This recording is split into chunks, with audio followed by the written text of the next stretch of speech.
Good afternoon, everybody. This is Omar Saeed here, and I welcome you to this wonderful and windy, sandy day in Dubai. Welcome wherever you are. And if you're on vacation, I hope you're enjoying it. If you're back from vacation, I hope that you have a wonderful, wonderful rest of the year. And if you're heading on vacation, I hope that you have a wonderful vacation as well. My name is Omar Saeed, and I welcome you to this webinar on organizational leadership. And I welcome my friends who have been with us ever since we started this webinar. So welcome back to all of you. And for the new faces and new names, I welcome you as well. And I hope you enjoy this webinar and you become a follower to what we talk about. In these webinars, we cover some interesting topics, mostly about management, leadership, how do you become better as a person, as an employee. We cover lots of things, and between myself and my colleagues, we have a wonderful library of webinars. Just check meirc.com and go into our website, and you will see a very rich library of webinars that you can listen to, you can download, you can listen to them when you're traveling. Normally they are about an hour, so you can listen to them also on a sporadic basis, but at least you keep yourself informed. Let's go ahead and start. As I said, the title of this webinar is Organizational Leadership. So, as always, we always have polls, so we're going to ask you some questions. And please participate. We would love you to participate, and this way we break the monotony of the webinars. Sometimes, at least when you participate, you can also learn. Because one of the key things about webinars and training in general, the more you participate, the more it sticks. So it's very important that you always participate. And I always ask you, as an employee, as a person, even if you are at work, and you're on the quiet side, I know sometimes it's difficult to participate, but nonetheless, if you participate and you share ideas, believe me, you can expand your horizons and your thinking in many, many, many ways. So let's go ahead and start. Here we go. Let me give you a quick idea about who we are. As I said, my name is Omar Saeed. I'm a senior consultant with Meirc, and the webinar is going to be lasting for about an hour. And we have a few slides, a bit more slides than I would love to, but nonetheless, let's go ahead and see if we can cover all of them in a very good way so that you can get the most out of these webinars. I don't hide from you. These webinars, usually we position them in a way that we let you know when the next big event is taking place. So organizational leadership, there's a course on organizational leadership. It's a 5-dayer. So you can imagine when we squeeze a 5-day course into a 1 hour, you'll get a lot of things, but you can imagine if you attend the course, you can imagine how much you can get, and the participation and the people you meet. And by the way, I love it when you guys greet each other. I love it because you can create this relationship among you and do that all the time. Develop networks is very important in your life. So here we go. A little bit about the company. For those of you who have been with us before, you know that Meirc was founded in 1958. Next year we're celebrating 60 years, so that's fantastic, fantastic age for the company. We hope to see it in 100 years as well. And we've headquarters in Dubai. We offer lots of courses, more than 200 topics in different categories. Recently, we established another company called Plus Training. This is an industry-specific company, and it's very, very smart. We have lots of smart people as well engaged with the company. So between Meirc, as I said, my name is Omar Saeed. You can see from my history, I had the privilege to work for some outstanding companies, including this one. And I have seen organizational leadership progress, fail, succeed in many shapes and forms. So when I talk to you through these slides about organizational leadership, I'm going to be sharing in the background some of my experience. And I am sure what I ask you to do is think about it from your company's perspective, because you're also looking at your organizational leadership. Either you are a leader and you're looking at your organization, or you are looking at some leaders in your organization and how they behave and how they act. So this is very, very critical. And the intention out of this webinar and the course itself is how do we make organizations, especially in our part of the world, outstanding organizations. And tell you what, nothing can stop us. Okay, now I can see from Kathy Mead, she's asking me if I can go back to slide number 4. Kathy, I'm gonna move forward. However, when we send you the presentation, you can look at slide number 4. You didn't miss much so far, so you're okay. All right, so here we go. The objectives of this webinar is I'm going to be talking a little bit about organizational behavior, okay, and leadership. Then I go into the interesting part about how do people operate at work. You know, try to understand people, because true leaders try to understand how people operate. Because remember, if you want the company to succeed, it can only succeed through people. And then we talk about the different approaches to motivation, and as well as explain communication, because leadership is about communication in many ways. So let's see how we can help you there a little bit. And of course, how can we analyze leadership and management from a group perspective, team perspective, conflict perspective. And the last but not least is how can we apply different leadership skills based on the situation. All right, so here we go. Are you ready? So here's the first question. I'm going to be asking you this question, and here comes the survey. Okay, so I'm going to ask you the following question. Now, can you please answer the following? Leadership has no impact on organizational behavior. Please go ahead and participate. Okay. Leadership has no impact on organizational behavior. Fantastic participation. Way to go. Well done. Well done. That's great. I'm very proud of you guys. Okay. So leadership has no impact on organizational behavior.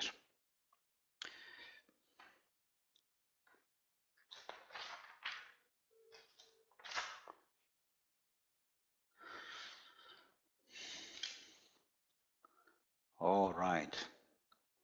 I'll give everybody a couple more minutes. We already are exceeded the 53%. That's fantastic. So once we do that, I will try to end the voting in a couple of minutes, and I'll give you a couple more seconds. Okay, that's great. So now let me end the voting and let me show you the results. Okay, so here we go. This is what you guys have voted for. We have a couple of people who said true. They probably didn't get the cup of coffee this afternoon, but nonetheless, you know, leadership has a huge impact on the organization. All right, so here we go again. Now, when we talk about organization, we try to define it. This is a fantastic lady. Her name is Lynn Wood. You can read about her. And she is running the largest electric power company in the United States on the East Coast. So you can imagine everything that has to do with electricity, she is running it. And she's the CEO. And from her perspective, what did she say? She said, leadership is not about being the smartest person in the room. It's being the most effective person. So effective people, to her, means that they get the most out of the team. And this is what organizations need to do today, is how do we get the most out of the people while we're keeping them happy, engaged, empowered. Now, these are important words today. So from her perspective, how does she define leadership? She said, leadership is getting the people behind them to move, to change, and deliver. And I want you to stress this particular word right over here, change. We're going to be talking a little bit about that one later on. So in her opinion, you should surround yourself with the most diverse, thought-provoking people who could find and you could find, and the strongest people you are capable of bringing into your organization.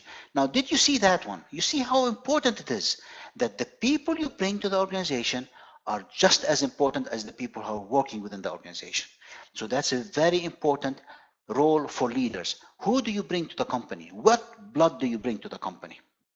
Now, moving on. So this is a very interesting definition. However, I'm going to jump a little bit about leadership. Let me tell you how we look at leadership.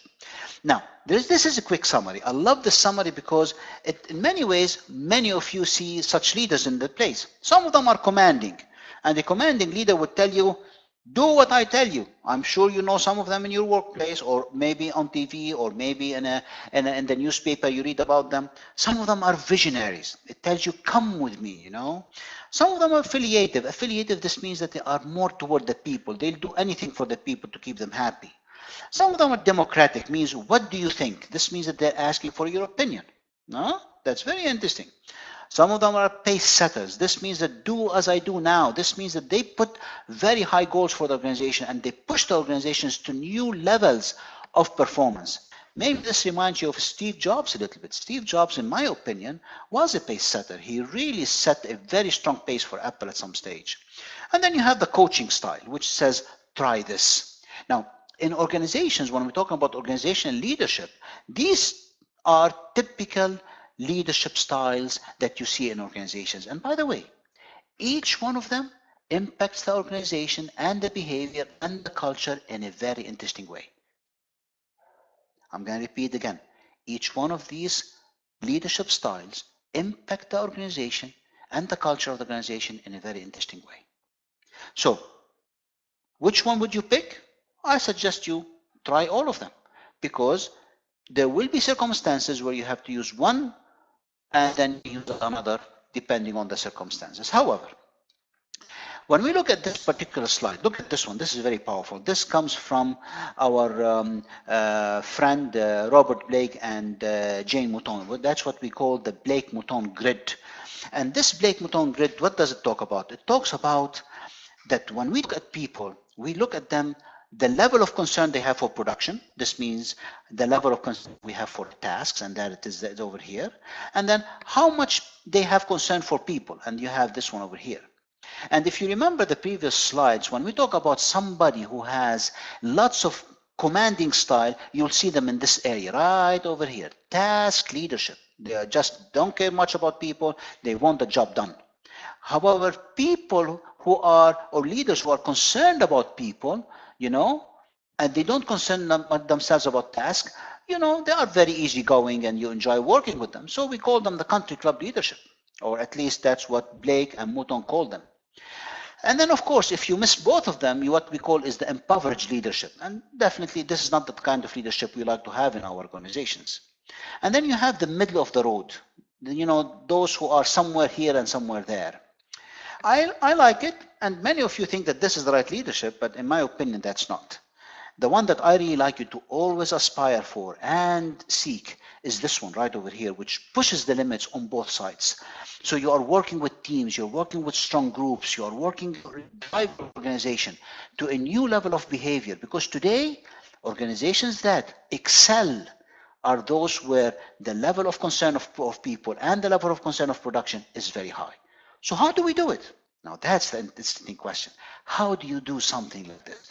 I think this is where this course falls into, the map of training and development. Now, so according to Peter Economy, a very interesting person, he said that when we talk about leadership, there are certain traits that we look for. And these traits are important in building organizations. For example, being decisive, being aware. Imagine awareness, being focused, being accountable. All of these things are important in building leaders. But if you have all of these things, what do you do with them? You see, leaders are meant to be in a place in order to drive the performance of the organization to a new level. But that performance for the organization, you have to build a culture. Based on the culture, you behave. So I'm going to repeat that again because that's very, very critical. When you build the culture, you behave. And you will see in your organization that you're working for today, this is so true. Without the culture, things are not very clear. But when the culture is there, the habits are there, and the behavior is there. So here we go. When we talk about culture, which is a big responsibility for the leaders, okay, the organizational culture, organizational leadership, it's a system of shared assumptions, values, and beliefs which govern people how to behave in organizations. When we look at organizations, the culture for organizations are usually, there are 7 characteristics we look at. So they are very, very critical. How innovative is the culture? Would the leader like the organization to be innovative? And if the leader, he or she would like the organization to be innovative, this means that they have to act in a certain way. Do they have attention to detail or emphasis on outcome? Task-oriented, remember. Emphasis on people, affiliation, teamwork, aggressiveness, stability. So these are interesting aspects of the culture of the company, and each one brings it with its own, the leadership style that will drive it. Sometimes you can combine certain things as well. So you might be working for a company where innovation is very important as well as teamwork, which is fine. So this means that combining them together means that combining leadership skills, okay? So when we talk about the organization behavior, which is an outcome of the leadership and it's an outcome of the culture, we're talking about studying the impact organization behavior studies the impact individuals, groups, and structures have on humans' behavior within the organization. Very interesting definition, because come to think of it, when we walk into the workplace and you start working, your outcomes and your results is in many ways built on how you're dealing with other individuals, groups, particularly your manager, who could be a leader, or particularly your vice president or president, who are driving the organization. Isn't that interesting? I think this is fantastic. Now, however, there are certain trends that are taking place in the market. And as you know, and you guys are on top of things, I am confident of that. When it comes to certain trends, technology is changing lots of things. How we communicate is changing lots of things. And the human resourcing as well as the business models are changing along with these rapid changes. And all of these shifts that are taking place are challenging the norms, as you can see here. So it's very, very important, okay, that we have to keep up with the different norms and changes that are taking place. Now, there are three key areas that are emerging in the 21st century organization. The 21st century is not that far away. We only are into 16 years into this one, 17 years. So you can imagine the structure is changing quite a bit, and the systems. The systems have changed tremendously over the past 15 years, as well as the culture. The culture now is becoming more open, you have to share your ideas. So all of these things are changing. So this is putting lots of pressure on the organizational leadership. So you can see that leaders today also, they have to be aware of the structure, the systems, the culture, in order to drive the results that they want. And of course, there are other trends. Business is becoming more complex. You probably have heard of Amazon buying more companies overseas. You probably have heard of some businesses closing because they cannot keep up with the complexity. Talent shortage, believe it or not. Despite the fact that we have 7 billion plus people around the world, there are shortages of talent. I hope that you are working on your talents, ladies and gentlemen. I want you to differentiate yourself, because it's very critical that your talents are sought in the market. On top of that, development and investments and first-line leaders, new leadership skills, employee engagement, all of these things are interesting trends that we never saw before, or we did not feel as much as we are feeling it today. Now, how about you? Here you are, the Generation Y. So one of the key things that organizations are looking at, leaders are looking at when it comes to organizational leadership, who are these people who were born in the, in 1990s and in the 2000s that are impacting the race? You are the guys who are changing the workplace, the habits, the things. So trust me, lots of leaders are looking at you, and part of the organizational leadership is looking at this generation, who are in many ways changing the trends in the market. So don't underestimate your influence on the business scope that you are dealing with. So, understanding people at work. So here comes another question that I like to ask, and here comes another poll. Okay, so here we go. Individual differences matter at work. Here comes the second survey, and I would like you to start voting. Do individual differences have an impact, or do individual differences matter at work? Think about it from your own perspective. Just think about it from your own perspective. Does it matter? Good voting. Well done, guys. You're voting very well. I will give everybody another 12 seconds before I close the voting, just so that I want to catch up with some of the slides. We have lots of slides to cover, and I want to make sure that you get most of it. All right. So a couple more seconds there. Very good. Very good. This is better than before. Okay, that's excellent. Fantastic. So I'm going to end the voting right now, and I'm going to share with you the results. Look at that. You voted quite a bit, and all of you said true. That's very good. Well done. I tell you, individual differences matter at work. Okay, I'm gonna stop showing this one. I'm gonna go back to this one over here. Now, this is a very interesting thing. Individual differences do matter at work, and if you take it from an individual perspective, it cannot be truer. Okay, human beings, and that is us, bring in their personality, physical, mental abilities, and other traits to work. For example, some people like to wake up late, some people like to wake up early, some people like to have a cup of coffee before they have a conversation, some people jump at work right away, some people, you give them a task, they wait for a week to do it, some people say, no, I want to do it right away. Isn't that interesting? So everyone comes with their own differences, and yet all of us have a common goal to make the company we work for successful. So how do we manage to do that? And that's where organizational leadership comes in, is are we able to drive all of these different personalities and physical and mental abilities in one direction to make sure that the company is successful at the end of the day? So when we look at these things, we look at values and personalities. And when we hire employees and we bring employees to the company, we want to assess them from different types or different points of view. The first one is, do they fit in the organization? So do you fit in the organization? Are you the kind of person who fit in the culture and the organization that you are joining? Second one, are you fit for the job? So remember when you took the first job, or maybe you are interviewing somebody. Do they fit the organization, culture-wise, value-wise? The second one, do they have the talent to do the job or the skills to do the job? So these two things are very important when you're dealing with people, okay? But nonetheless, the values are also very important. The values a person, what are values? They are what the person holds as, they are the values a person holds will affect his or her employment. For example, if you are a truthful person, you are an honest person, you are a people-friendly person, you are a helpful person, you are an introvert, an extrovert, all of these things are important part of your value system. And I ask you, always try to discover your value system, because that's very important in deciding which company you want to work for or which people you're going to bring to the organization that you're working for. So personalities, okay, they encompass many things. So in addition to values, you also have your personality. Do you have feelings about certain things? Do you have certain thoughts about certain things? Do you have certain behavior patterns that you adhere to? Okay, and definitely we ask the questions, how stable is this person? How do they behave in an organization? Do you like pressure, for example? Look at this one. Look at this one. Do you like pressure? Okay, so pressure is one of these things that many people handle very well, and there are other people who don't like to handle it. So that's something that impacts our personalities in one way or another. So when we talk about personality, there are certain traits. How open are you? Are you a conscientious person? Are you, for example, are you systematic, punctual, on time, always showing at 8 a.m. in the morning? Are you an extrovert? You like being with people, you like to talk.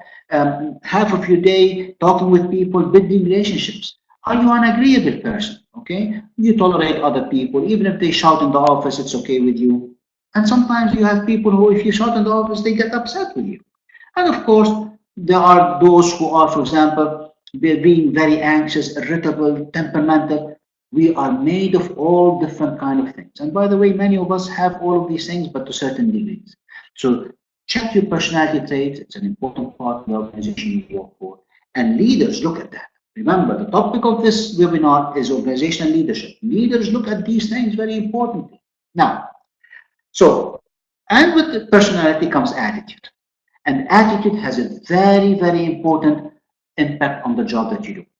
Because if you like your job, you are a positive person, you really, appreciate your job, then you have job satisfaction. You're happy with your job, you like what you do. And it drives, in the same time, drives organizational commitment, because if you're committed to your job, you're committed for the organization. And that's where organizational leadership spends time. They're trying to find the right fit. Remember, I talked about this one, is how can we make sure that this person fits the organization, fits the job. And they spent lots of money on these things because the attitude is extremely important. So I'd like to ask you this between you and us, between you and I. What kind of attitude do you have? Do you check your attitude every now and then? That's very critical, guys. I want you always to have a very good attitude, positive attitude, especially toward yourself. That's very, very critical. Now, so what causes positive work attitude? Have you ever thought about it? Is it the AC in the workplace? Is it how your manager treats you? Is it leadership? Well, one of the key things is definitely leadership. It's in a very big way. The leader of the organization sets the tone in many ways. But let's look at the different slides that we're going to have coming up. Okay? So what they talk about is when we talk about attitude, there are certain things that impact. First of all, yourself, your personality. Okay? That will impact your job satisfaction and organizational commitment. Second, the job characteristics, of course. Does the job, is it mundane? Is it difficult? Is it very easy? Organizational justice, fairness. Is the organization I'm working for, is it fair? The amount of stress you have, do you fit in the organization? The psychological contact that you have with the organization. You can do certain things. So look, this is the situation as follows.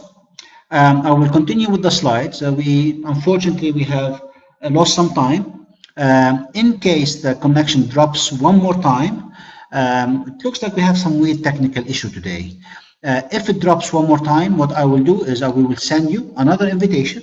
Would love to have you again, because it's not fair. You took the time to be with us today, but we haven't been able to deliver to the quality that we usually do. So it's very important that we arrange another one. So I will go ahead and finish this presentation as much as I can. I might take 10 minutes out of your precious time, but at the same time, what I will do is maybe we can ask the management to give us the one more slot next week. And this way, those of you who are interested in attending it, they can attend it in a more complete form. Let's keep going. Let's keep going on this journey. So now, we stopped at this factor. We said that how is your attitude affected? As we said, either from personality, job characteristics, organizational justice, stress, or from the other factors that has to do with the environment that you fit in, the psychological contract work relationships, and the work-life balance. And I was just saying that for Generation Y, work-life balance is very important. I tell you guys, yesterday I went cycling in Dubai, and I usually go cycling at night. I go because it's very hot during the day, and you can see the young people who are cycling. So for them, work-life balance is very, very important, and that is extremely refreshing. Okay, but be careful how you cycle. Make sure that you take lots of water with you. Now, so what makes a happy workplace? Have you ever thought about it? What makes a happy workplace? This is very critical. Okay, what makes you happy at work? Have you ever taken the thought and said, you know what, am I happy? And I want you to be happy at work, okay? Based on the survey that they have done so many times, many surveys, hundreds of surveys they have done. And by the way, happiness at work is very critical today. Here in the UAE, they have a Ministry of Happiness. So it tells you how important it is. Now, what makes a workplace happy is autonomy. I mean, this is very critical.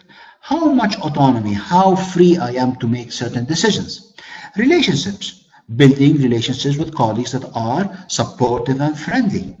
How about progress, seeing that you develop in your career and you progress? How about meaning, that there's a meaning in what you do? All of these things can make a difference. These four things, I tell you, they make quite a difference. Are there other factors? Of course there are. This is something very, very normal, okay? But these four things, usually companies, especially marketing, human resources companies, they look at because it's very critical. They help in terms of your productivity at work. Okay, now we move on. So, when we behave, okay, usually when we're looking at the behavior of individuals in the organization, we look at four things. For example, the job performance, is it dropping? If the job performance is dropping, this means that there's something going on here. We go back to the organization leadership. Remember what we talked about. Leaders impact the workplace. And the leader can be the head of the organization or the head of the department or your manager. Second, citizenship. Citizenship means that, do you really care about the company? Would you behave inside the company like you would behave at home? You will take care of it. You will make sure that the company is looking always good. You disagree with people who say something bad about the company when they shouldn't have said that. Citizenship is also very important. You may have different opinions about this one, but it weighs in the eyes of some companies. For example, when you sit in a meeting, do you speak highly of your company? Absenteeism. Absenteeism is another thing that's very important for companies, and they track it very closely because this is very critical. If you are absent 2-3 days a month, 6 days a month, or if you're always there all the time, it makes a difference in the eyes of the organization and the leadership. Because remember, organizational leadership takes care of all of these behaviors. Turnover. Are people leaving the company or are people staying in the company? Some companies, companies that where people don't leave, I tell you, they make lots of money because you don't have to pay for severance pay. They don't have to pay for other things. Yes, they pay for vacations and health and everything. But if when you are happy, you don't go to the doctor as often. You know, come to think of it. I'm not saying that you don't get sick. All of us are bound to, but all of that makes a difference in the eyes of the organization. Now, that being said, the role of ethics. This to me is the clincher. This to me is the most important thing. Ethical leadership and organizations that are ethical, okay, they make lots of things fall into their proper place. So many employees, they look at the moral climate. Is this company ethical? Do they treat me fairly? Do they take care of me based on ethical values? Because remember, we talked about values. Values are based on ethical background. How did you grow up with? How did people treat you? So this is very critical. And it's not only the company's culture, it could be the social culture that you were brought up in. And this is very, very critical. So moral climate is very important for the organization to be very highly successful. And so I link things together now. Ethical leadership is very important in organizational leadership. Don't forget that. Now, moving on. So, when we have, in other words, when we increase the frequency of ethical behavior, okay, it's not enough. You yourself is not enough. You need the climate around you also to become more ethical.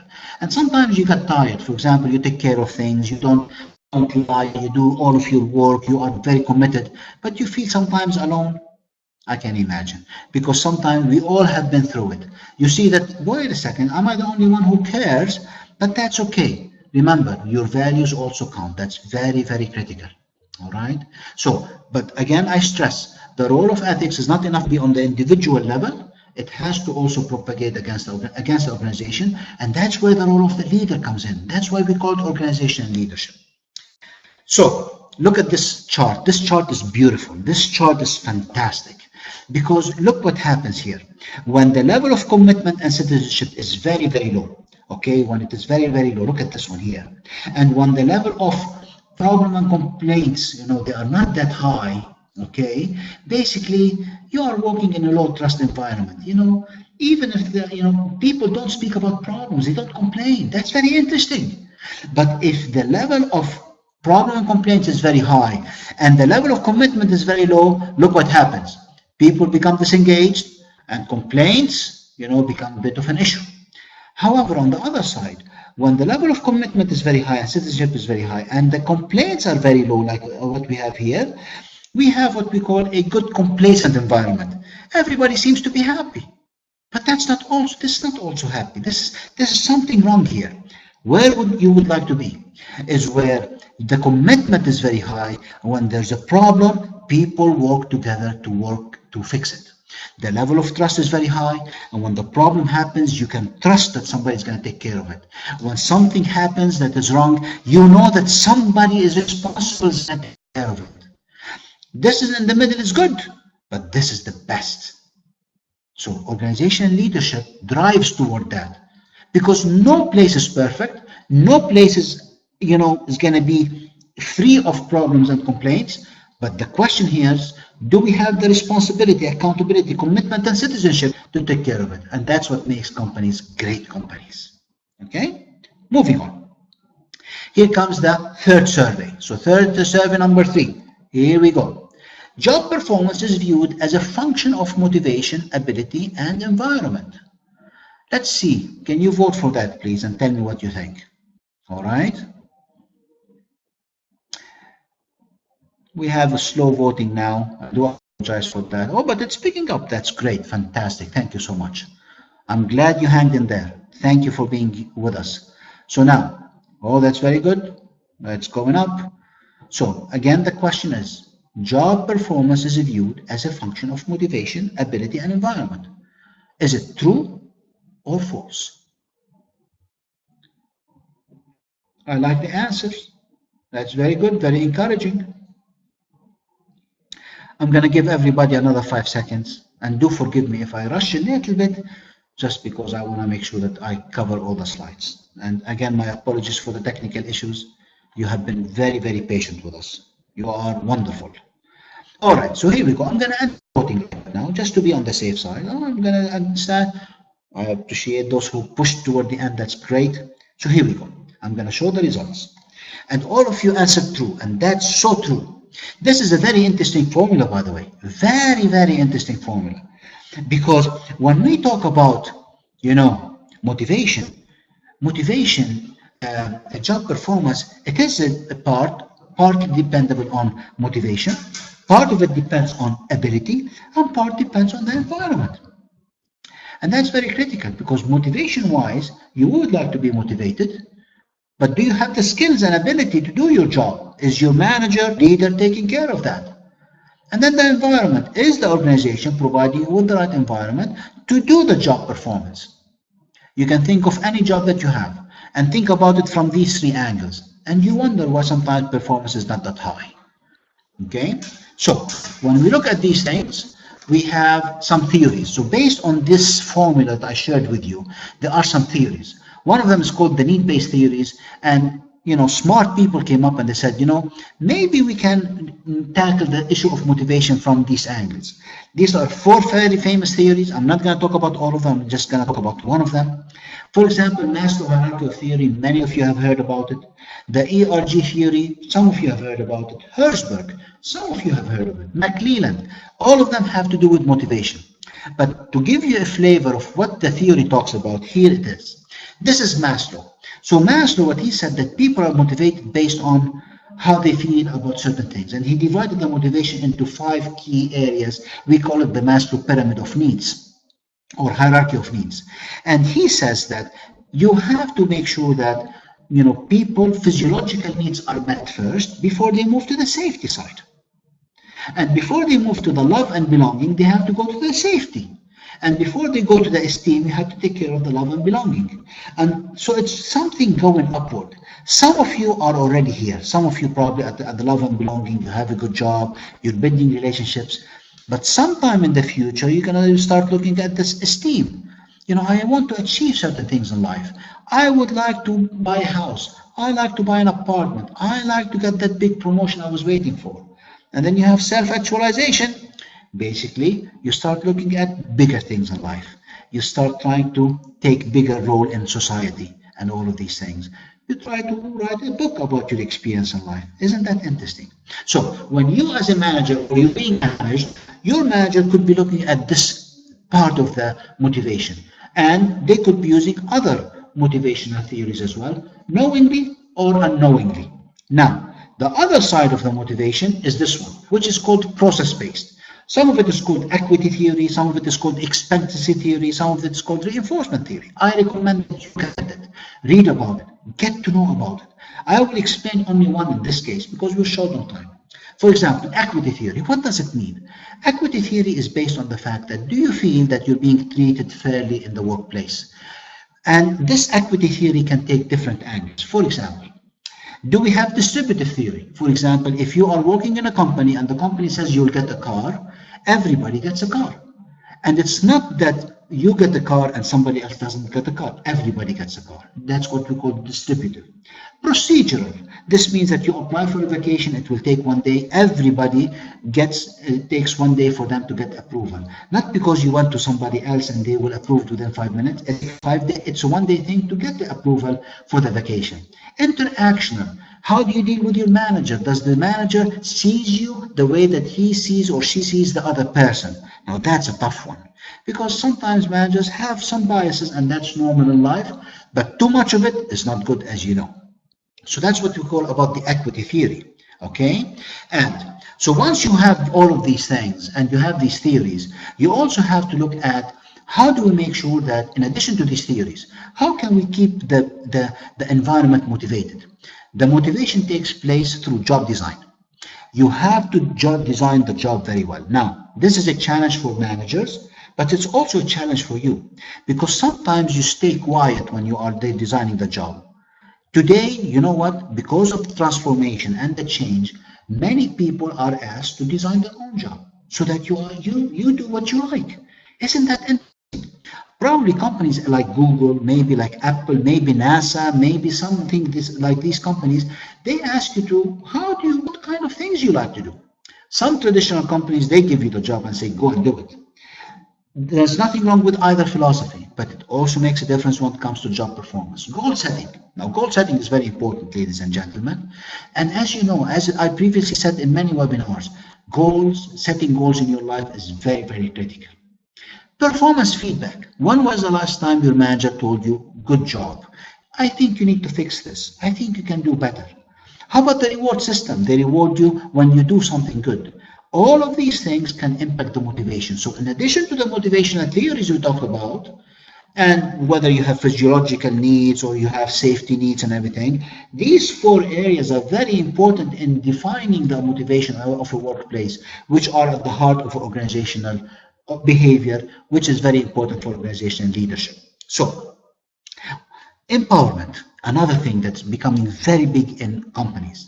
And empowerment, we look at it from a structural empowerment and felt empowerment. Structural empowerment, what does it mean?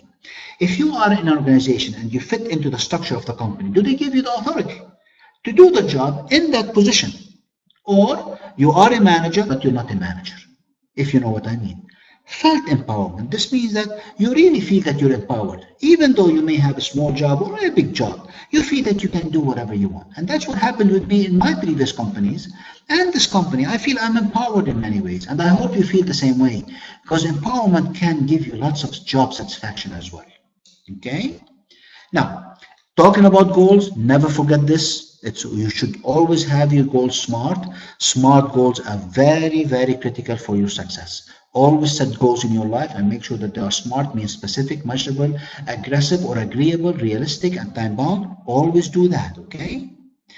So, in addition to all the goals and everything, you also want to have some feedback. Some feedbacks also take the shape of performance appraisal, where you sit down with your manager, either mid-year review or end-of-the-year review, and he shares with you or she shares with you how you've done. Now, that's very critical, and that's an important part, that it's very important that you do that on a regular basis. And if your manager is not big into performance appraisal, ask for it. I think it's your right as an employee. And it's an opportunity for you to get to know your manager, and at the same time talk about your job aspirations and everything. Now we have Mr. Muhammad Abul Qasim is asking us questions about ethics in the Middle East. And if I came across any events like that, well, you know, I have met many companies, and as far as ethics in the Middle East, I think it varies. I think we have come a long way. We have better ethical systems today, but we still have some pockets that need to be fixed. But nonetheless, I think that the Middle East is going to be the shining example in the next 20, 30 years. I always say it. I think that the next economic boom is going to be in this area. And we have outstanding examples in the UAE. Saudi Arabia is moving forward as well on many fronts. And I hope that we can see the Middle East taking on the role of much bigger role that we always see and expect from this region. Now, leadership and organizational communication. So we talked about all of these things. However, notice the interesting part. All of these things, from behavior, motivation, job appraisal, feedback, all of these things cannot happen without communication. So leadership without organizational communication is an interesting part. So here comes the interesting question for you. I'd like to ask you this question. Can you answer the following? You can be a very successful leader if you lack strong communication skills. Can you answer that one for me? You can be a very successful leader even if you lack strong communication skills. Let's see. Oh, we have some very strong feedback from everybody. Well done, you guys. Very proud of you. Thank you for hanging in there. Thank you for hanging in there. Hafiz is answering. Well done, Hafiz. Maria is also answering. Rupesh is active today. Thank you, Rupesh. Thank you. Very good. Ezekiel, my dear friend, always there for me. That's fantastic. Abdul Nazar also participating very well. All right. So I'm going to give you 2 more seconds here and there just to stop the voting. I know that there's always this final push at the end. So here we go. Now, I'm going to show you the answers. And of course, you can be a successful leader if you lack strong communication. Well, 99% you have to have strong communication. You have to have that communication. And leaders who have strong communications are the ones who impress influence, motivate, talk. And I'm talking about real communication, not manipulative communication, real communication that can make a difference in the life of the organization. Okay, so to those of you who answered false, well done. And to those of you who answered true, well, let's review some of the things. You're more than welcome to join us on the course and we can discuss it a little bit more. Look at this quotation. I love this quotation. Look at this one. This is from Lee Iacocca. You can have brilliant ideas, but if you can't give them across, your ideas won't get you anywhere. Isn't that interesting? Isn't it so true? Do you know that Warren Buffett, one of the biggest and most richest, one of the richest people on earth, do you know what kind of a degree he has hanging in his office? He has a degree on communication on a course that he attended. He attended a course and he has that's the only single degree he has in his office about communication. And he tells you personally that that's the most important one, how to talk to people. So if you have ideas and you cannot speak about it, you can see the issue there. If you want to motivate people and you don't know how to motivate them, you can see the issue there. I'm confident that you have some people you have met in your life who are wonderful people, but when it comes to communicating, they have a bit of issue. But you also have met some wonderful people who can communicate and they have left you with a great impression. And you said that's how leadership should be. So leadership without communication is a bit of an issue, but leadership with communication, strong communication, is very important. So look at this. These are some very interesting statistics. In business, poor communication costs money and wastes time. One of the studies found that 14% of each work week is wasted on poor communication. Can you think of some? Of course, I'm sure. Somebody asks you to do things over and over again because they forgot to tell you how to do it in the first place. And sometimes you go and visit the customer, and the customer, for example, forgets that you talked to him in email, and you told him that you're coming over, and then you have to come again. Of course, that's a waste of money.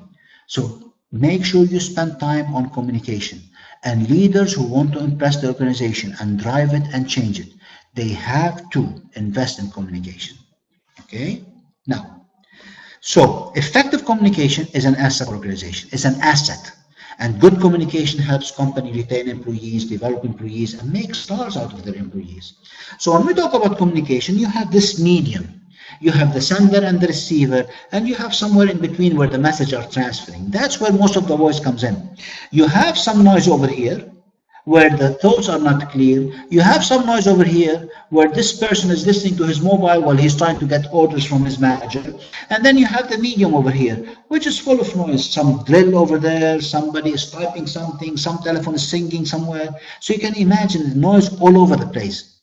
So train yourself, if you would like to be an organization leader that can impact things, train yourself in building strong communication channels that are clear of noise. This way you make sure that the other person is listening to you as well, okay? And on the other side, teach other people to communicate well, and you can imagine what happens when both parties are listening to each other. So, miscommunication happen, of course, between the sender and the receiver, the talking, the medium that you use, the misalignment or the verbs that you use, then the medium that you choose to send your message, and as well as the language. My language is English and is not my first language. My first language is Arabic.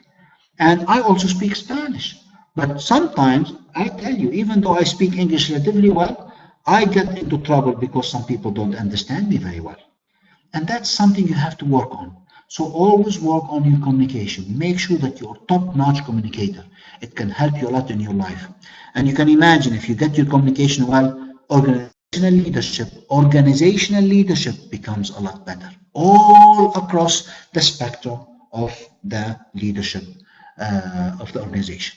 Now, one thing though I like to leave you with, sometimes being silent and listening also is an art of conversation. Sometimes we interrupt each other. Sometimes your manager is trying to tell you something about your job and you keep interrupting. Or you're trying to tell your manager something about your job and he keeps or she keeps interrupting. I know, I have been there, and I can imagine some of the situations. Some of them are funny, some of them are sad, but silence sometimes is a very good communicator as well. All right? Now, 3 types of communication. Watch out for the verbal, Watch out for the written and the non-verbal. These are very, very powerful. How you speak. You can speak with your body. You can speak with your eyes. You can speak with your hand gestures. You can write certain things, certain words. Always watch out to write, as well as non-verbal communication. You know, how you look at people, how you bias, how your biases can judge people. All of that is communication. So watch, these three things are very important. Okay. Now, how does communication happen in the organization? Up, down, center, diagonal, whatever you want. The organization can communicate in all different ways, but the more the organization structure is clear, the communication is clear. And if the organization structure for communication is clear, things happen, guys. Things happen.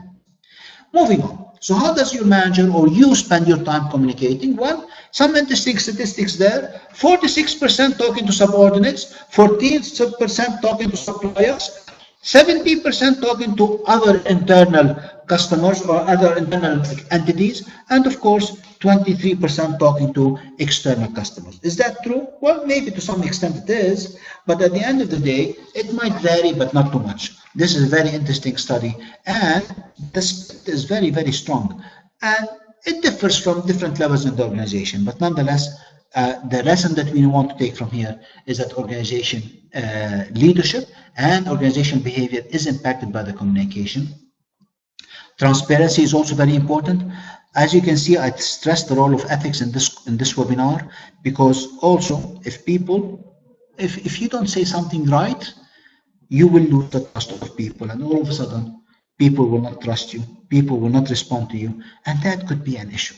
So always make sure that you say it as it is. Be transparent with people. Don't try to hide things, because the more you hide it, the bigger the bubble is going to be. Okay? Similar to what happened with Volkswagen. Remember what happened to Volkswagen? That mistake in the Volkswagen, the issue about the emission and everything, you should read about it. It cost the company billions of dollars so far, because they did not say what they were supposed to say. Now, leadership and management. Here comes another question. I'd like to ask you the following question. Now, there are no differences between leadership and management. True or false? Let's see. Let's see how you're going to answer this question. True or false? There are no differences between leadership and management.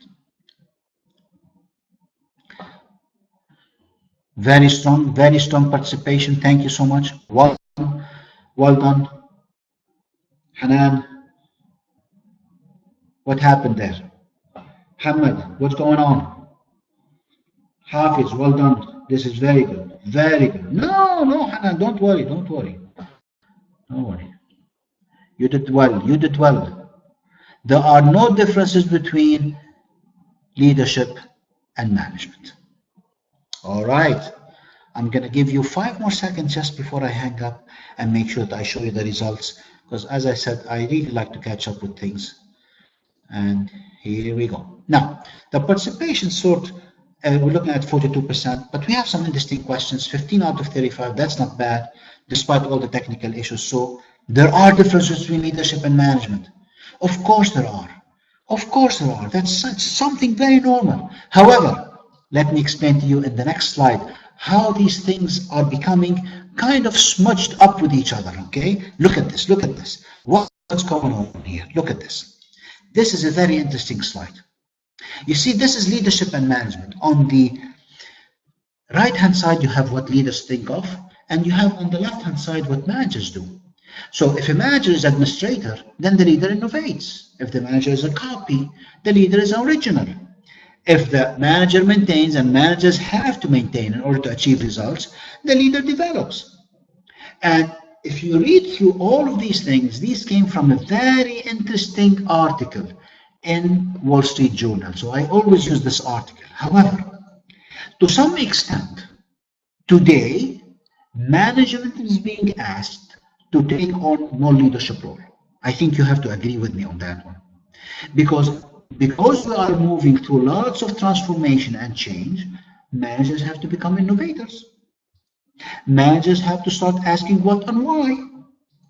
Managers have to start looking into the future further down the road, not only for 6 months or a year, they have to look further down. Managers have to become their own person. Managers have to start doing the right thing. So as you can see, a lot of the leadership skills are transferring to managers today. And this is very important. And you, as you become a manager, work on your leadership skills. So whatever you have on the right hand side is very good for you. Try to become more creative in your job. Try to be an original. See who you are. Understand your values. Focus on people.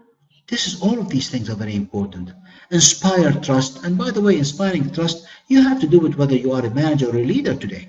Because trust can take you a long distance, especially when it comes to empowerment, especially when it comes to productivity. If people trust you, believe me, they will do anything for you. Okay? Now, as far as Salim is concerned, he's saying leader has almost same roles. Not really, but they're becoming mashed up a little bit, Salim. They're becoming mashed up a little bit, buddy. Because today we're asking a lot more from managers than before. Why? Because there are so much changes taking place. And you know what? I'll give you a secret here. Leadership is about change. Leadership is about transformation. Leaders who change, they are the ones who stay in the game. But leaders who become stagnant, then they lose at the end of the day because something is going to come and push them out of the way. You can imagine some of the companies I'm working about. Remember Nokia, what happened to Nokia? Remember what happened to BlackBerry? Even though BlackBerry is still around, but they definitely had a tough time. Remember Kodak? All of these companies, they refuse to change or they change fast enough. But if their managers were empowered to take on leadership roles, they would have stayed in the game. So, you see, this is very important. Very important. Remember that. Now, so when managers and leaders work within the organizations, they work with different dynamics. They work with group dynamics. Some of these groups are, individuals, team, people in the same group, in the same department. They may not be necessarily a team, but they are dynamic. Some of it is informal, some of it is formal. And we're going to be focusing on this a little bit in the next couple of slides. But nonetheless, the manager has an important part in building these groups. Okay, it's his group, her group. So how do you make sure that these groups are working together? And what's the second stage after the group? So here we go. When we put groups together, sometimes you have to form them. Sometimes you have to go through a storming session where people like each other, they fight with each other until they become normalized. Once they become normalized, they start performing, by the way. And then, of course, they get split and they split each other. Now, this came from Bruce Tuckman. And Bruce was talking about that when you put the groups together, it's very important that transition. That also gave talk about team dynamics. And teams today, ladies and gentlemen, teams today is the secret of success of organization. If you want organizations to win and succeed, they have to know how to manage teams. Okay. Now, what happens with respect to group dynamics? Something that you have to keep in mind. When the low task commitment, when you have low task commitment and you have low group cohesion, you have low performance. I think you felt that way in some of the groups you worked with. When you have high task commitment and you have low group cohesion, performance ranges depending on the number of factors. But when you have low commitment and you have high group cohesion, you still have low performance. Where would you like to be? You want to be here. High task commitment and cohesion. Who does this fall on the shoulder of? It falls on the shoulder of the leader of the organization, the manager who's leading a group. He has to work those dynamics that he makes sure that things are moving forward.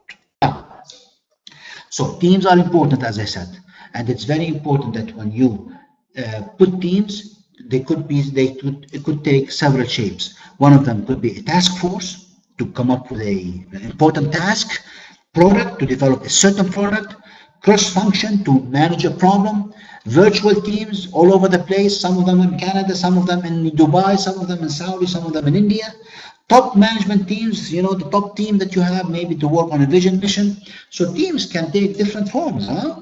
But at the end of the day, okay, teams will also vary how you're managing them. Look, traditional management is what we see pretty much in the Middle East, where top-down, the team will tell the team members what to do. It's good sometimes, but sometimes it's not very good. And then you have the self-managed team. The self-managed team are very important, and we're transitioning, if you can see, we're transitioning from that traditional role to the self-management role. But the most influential teams are the self-directed teams, and these are the teams that can make their own decision, by the way. Self-managed teams, they still have to go to the manager. They manage things and everything, they manage their tasks, but when it comes to the decision, they go to the manager. The self-directed team, they make their own decisions. So what's the role of the manager? Well, the manager has a very big role because he has to put the team together. He has to facilitate. He has to make sure that they have what they want. He has to give them the direction. He has to give them the ground rules. He has to do lots of things for them. The role of the manager will never disappear, guys. Many people say that it's going to disappear. That's not true. The role of the manager, middle management, is always going to be there. The organization stands on these principles that we have the leaders, we have the manager, and we have the employees. And it will never disappear, at least not in my lifetime. Now, team management then is very important. You have to create the norms, the roles, and the expectations. And imagine the expectations, how important that is. If you manage expectations well, things are going to work very well. It also requires the team has to be run effectively, and that falls on the shoulder of the team leader or the organizational leadership. There will always be problems. Some of the problems could be not knowing where to go. Some team members are dominating. Poor performance of team members. Some are falling behind, some are pushing forward. Or you have the team leader not doing very well. So of course, there are always areas of effective team, but it doesn't mean that does not get fixed. That is where conflicts happen. And some of the conflicts here are the challenge that leadership has. So one of the things about organizational leadership is they have to make sure that they minimize the conflict, or they teach the teams how to manage the conflicts. And as you can see, some of these conflicts in front of you are always there. Some of them you face in your life. I hope that you manage them very well. For example, differences in goals, communication breakdown, and some of the conflicts are negative, some of them are positive. You probably met your best friend when you had a conflict with him or her. And that's something normal. So some conflicts are good, some conflicts are bad. And this takes you to the next chart. Look at this one. This is very important. When you have some conflict, it doesn't mean that performance will drop. As a matter of fact, certain level of conflict that's managed very well, performance can be very high, quality of the work can be very high, and the output can be very high. Isn't that interesting? So conflicts is important in teams, but if you manage it well and you teach your team how to manage it well, it can result in the best ideas and the best performance. So moving forward, how you manage some of these conflicts? Sometimes you have to compete, sometimes you have to avoid, sometimes you have to compromise, sometimes you have to accommodate. And my favorite one is collaboration, of course, because it builds on both. If you join our course, we can take you into these things a little bit more in detail. Now, when you have conflicts, you have to make decisions, you have to solve problems. You can touch upon all of these areas. You should have a framework for solving problems. You should have a problem, you should have a framework. You should have certain steps. You should be able to brainstorm. You should look at analyze the problem, some statistics, some numbers from before. Cause and effect, fishbone. Remember the fishbone? Cause and effect is very important. You have to be creative and make some decisions over here, as well as decision-making styles. How do you make your style? Is it centralized? Do you make a decision as a team? So all of these areas are part of the decision-making and problem-solving that you have to do. Now, again, when you are making decisions, lots of times our ethics are being challenged. Always check your values. Always check the values of the organization. Always check the code of conduct of the organization. Never do anything that you know what? If you want me to give you advice, here's one advice. Think about it. If you make a decision, would it be CNN News? If you make a decision, would your kid tell you, Dad, Mom, why did you do this? You see, that's an interesting part. Because if you make a decision and your son or daughter tells you, why did you do it? Then there's a problem with it. Kids are very good when it comes to ethics. The same thing with, make sure that it's going to explode on the screen and everybody's going to be talking about it. So before you make a decision, always check your ethical code, your values, and the conduct of the company, code of conduct of the company. I think it will help you tremendously. And check the vision and mission. Does my decision affect the mission and vision of the company that I'm working for? I'm going to be wrapping up here. It's a quick question for you. Behaviors of people-oriented leaders include. So when leaders behave toward people, what does their behavior include? Here we go. Can you answer the following question? Let me read again for you. Behaviors of people-oriented leaders include showing concern for employee feelings, treating people with respect. Yes. I see that some people already jumped in. That's great. Fantastic. Thank you. Thank you for being and sticking around. I do apologize for the mishap, but I'm very proud of you. You guys are good. You are really good. Rupesh, well done. Muhammad, well done. Maria, very, very, very good, Maria. Very good. Well done. Where's Hanan? There you go, Hanan. Very good. Abdul Nazar, Kathy as well. Thank you, Kathy. That's very good. Well done. Yeah, Abdul Rahman. Good job, man. Now, I'm going to hang up in a minute. I just want to make sure that I give everybody, because this is the last poll, by the way. And I'm going to stop it now, and I'm going to show you the results. So all of you answered true, and I'm very proud of you. That's so true. Behaviors of people-oriented leaders. So leaders who are concerned about people, they always show concern toward people and their feelings, and they treat people with respect. And the second one, treating people with respect, is something you have to make as part of your philosophy in life. Always treat people with respect. Even though you might see examples of people not treating others with respect, it doesn't mean that you do it. Okay, so here we go.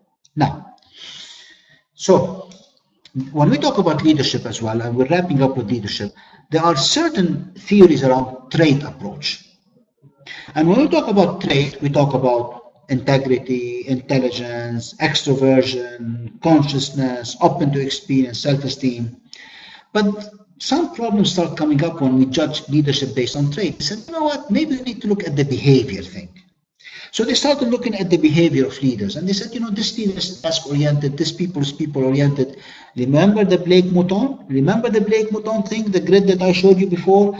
If somebody is very much task-oriented, they're very commanding. If somebody is people-oriented, they are very, you know, affiliative. So they started looking at the behavior. Also, these theories did not deliver what they are expected to deliver.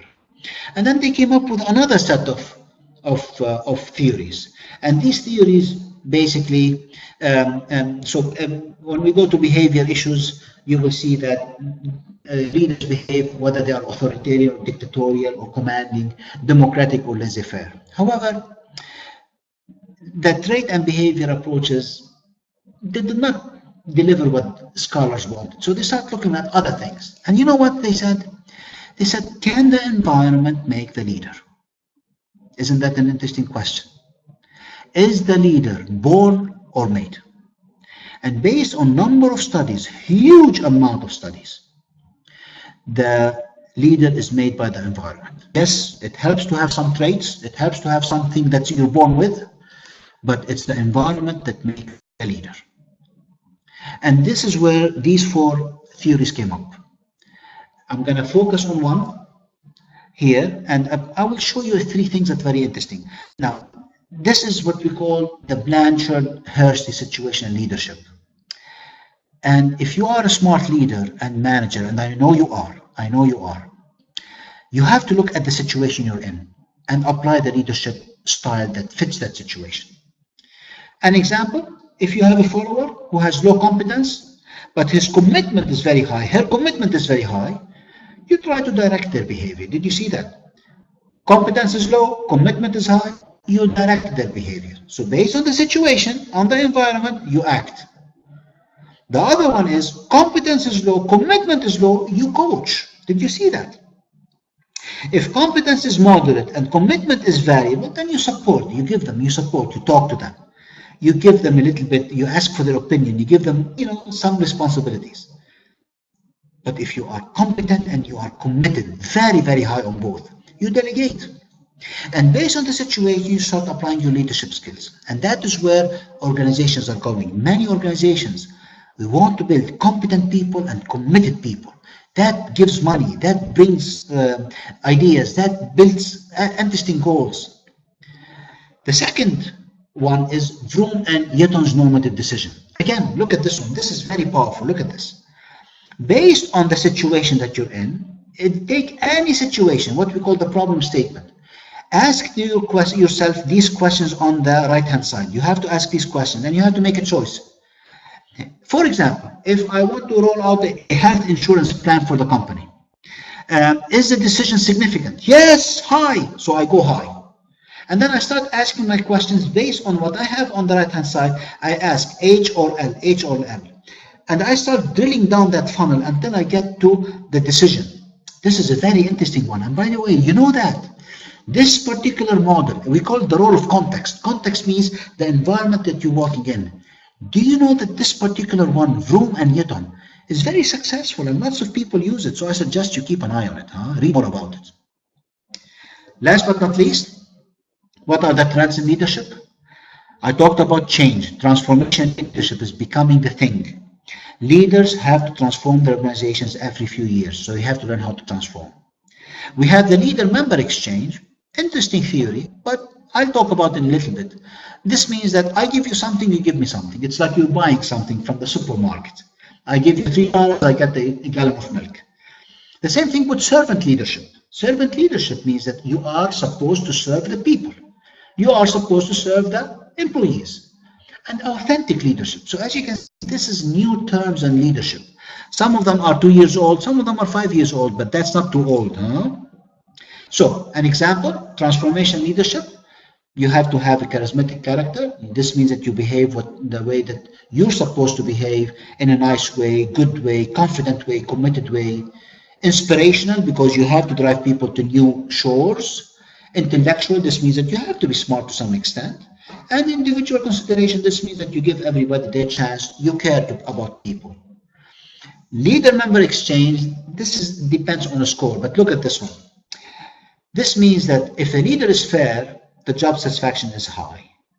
If a leader delegates, then organizational commitment becomes high. And if you do more than one here, then you see more than one over here. This is where the exchange is happening. It's like the teller in the bank or the teller at Carrefour. You give money, you get your products. So this is what we call, you give me something, I give you something. It's an exchange, a very, very smart way of looking at things. Again, the role of ethics. I cannot tell you how important that is. And look at this one. I will finish with this statement. People get their cues about their behavior, organizational behavior, from their leaders. So that's why leaders are very important. And their characteristics and style will influence everything in our life in many ways, because we spend lots of time in our work. This is the last slide. I want to thank you so much for your time, for your patience with me. And here are some interesting books for you to read. I keep this book on the left-hand side, Leading Change, because transformation is happening. There's also something called Organizational Culture Leadership, very good book. Jim Collins, Always Remind Us, Good to Great, that's a fantastic book. Power of Habit, Leadership, Organization and Organizations, Team and Teams, Built to Last. All of these books are fantastic, excellent authors. Get 2 of them, start reading them today. It will make a difference. Last but not least, we have a course coming up in July, between the 30th and 3rd of August. Register for it. Let me know if I can help. And I want to thank you for being with us today. Take care, guys, and I look forward to the next webinar. And God bless you and all the best. Take care. Bye-bye.